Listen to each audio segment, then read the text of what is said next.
babbareedduun natti iftu tun jala kana aalii ammaalittiin beekatan beekanii miti arra walalaqiin barana dhugumaan galtee fi disiboo kophaa cinqamuurra fuudhuun akka likkii irruma jirtanii itti fufaa isin jiraattonni gamtaa majmu'atul haqqii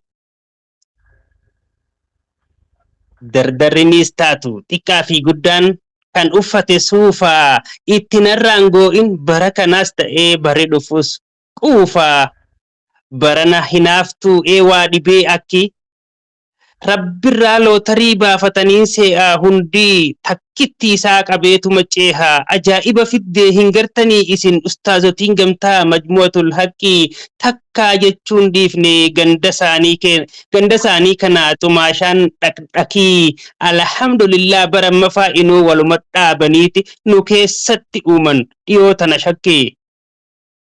Allahu akbar.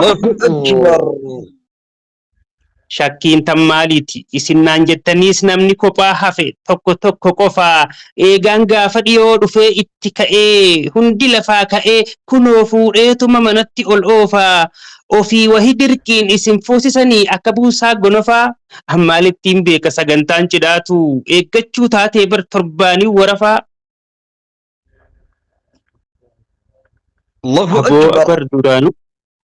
Haboo bar duraanuu ofii wallaaltanii bushaawaa nyaattanii dhiisi bagafirraa ashaboo uumamaa keessa buufattanii garuu hoggaa nyaattan ofuma eeggachaa osoo kutattanii isinirran beekuu nu shororkeessinaa jechumaafiin ja'a garaa beelaa saniin firra kuchiiftanii keessummoota keenya isin hin daganne nyaadhaa dhugaa wallaahi baga nagaan dhuftanii. Allahu akbar. Hoggaan akkan laale maashaa Allah malee wanni ja'an dhumte dubbiin munaffisi taay kara sikkutti arusticha keenya irraan fagaatinii haadha mana keetii kofalchiisi sodaafirraa dhiisi as hiiqii dubbisi booda hoggaa raftan xaashoo lola jilbaataniin dhiyoo baanu saniin suuta ji'ii of gubbaan kuffisi isiin zigaal gootii atummaan beekii fi sossobii raffisi. Allahu akbar. Yeroon akkas jedhu arustittiin teenya baga itti naa himte jettee gagammaddii dhiira sodaadhamoo inni hoo maal ta'e kan dhaabbatuuf maddii roorroo silaallataa shaashambaa jedhiiti miciyyoo booharsi ittuma asiiqii akkana gaa'ee laal beekaa jetta irro arusticha keenya kun xiqqo kun hin beekuu xiiqii akkattiin si beeka baga itti cabsiteen siin je'e barsiisaa markaza gootaa kan Abuubakr Siddiiq. Eega arra geesse rabbiin si milkeessee shukrii galchuu qabda qalbi takkaan teessee arusticha keenya yaa abunu eemi ammaa sakkiin je'e gandi himu didee ati immoo nuu himi dhandhama inni qabu hoggaa garte deemi. Misirroota keenya. Allahu akbar. Misirroota keenya. Herreega jireenyaa baga herreeydanii garuu konfolummaa meeqaan jalaa baaftan dhiiroo iskeerriutii hawwaan taateen beekaa garra gurraaniin dhaga'ee baga wal argattan tokkoof takka ta'uun adeemsa jiruuti.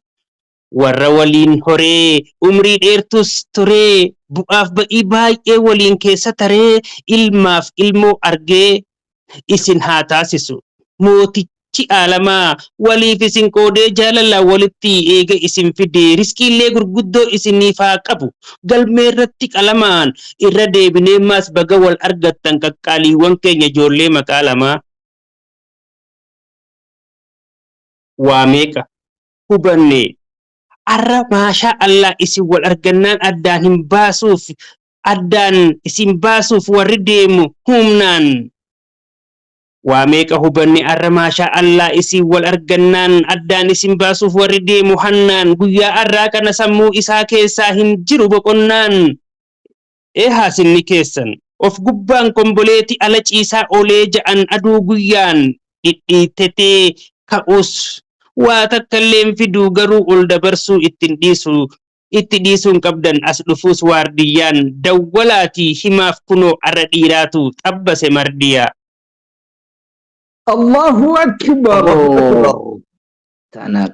Namni isaan kanaaf gammachuu hin qabne hundinuu adawwii as dhufuus hin qabu namni aaree jiru nama boone irraa maashaa Allah jechuuf yeroo ittiin qabu akkan dhufne daawwiif mabruuk alfa mabruuk jennaan aareetti maqaa dhalootaatti yoo isiniif himne misirroonni keenya barsiisaa aariifiif ammaas giifti hawwii barsiisonni gamtaa majmuu'atul haqqii wallee aaraniitii fuudhaaf hiriiranii anis kanaan dura wanniin itti ka'uuf namni ga'e hundi haalafaa ka'uu fi alhamdulillah isaanis ilaalcha dursan jijjiiranii rabbiin laaffisee fi qalbittis jiisee fi jaaramaa jiranii aruuza milkiidhaa isaaniif haa godhu addaan cituun deemtu taantu taandaranii. Allahu akbar. Harrawaan beenurraa yoo dhaamneef maal qaba arusticha keenya hogganaa markaza Abubakar Siddiqiif waan biraalleen jennuun onnee miciyyootti jaalala hawwalii hanga kophaa ciiftee siyaadaa turte san keessaa walawwalii qulqulleessi jennaan jibba keessaa dhiqii achiin booda ammaas alla maganji'iin jechuunii barbaanne warra soddaa dhaqi. Sitti gaba. Allahu akbar. Akkuma aadaattu warra soddaa keetii kabajuun dirqama seera kee eeggattee tan dardarri meeqa dhabe barguu tokkotti ati dhayxee harkatte warri soddaa lolus araarfachuu qabda miilallee dhungattee ni abaaramtaa bar yoo isaan baqatte silaa eessa dhayta ashiitaa qacalee tana laqaaqqattee. Hawwaliif nu qoode galatoomuu qaba. Hawwaliif nu qoode galatoomuu qabaa warra jedhu rabbiin isin haa taasisu warra ba'ee galuus wal hammachuu malee waree waa dubbachuun aaree waa dubbachuun keessan dhufne gaabbiin warra wajjiin turu kan mariidhaan furu yoo dhuftees wal dhabbiin warra akkasiisan isin haa taasisu akkas taanaan wallahi numa tolti dubbiin.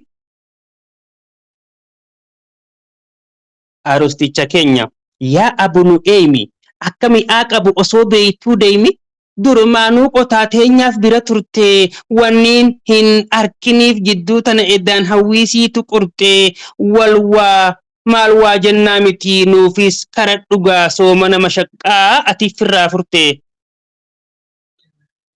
Allahu akbar. Jidduu tana eddaan jidduu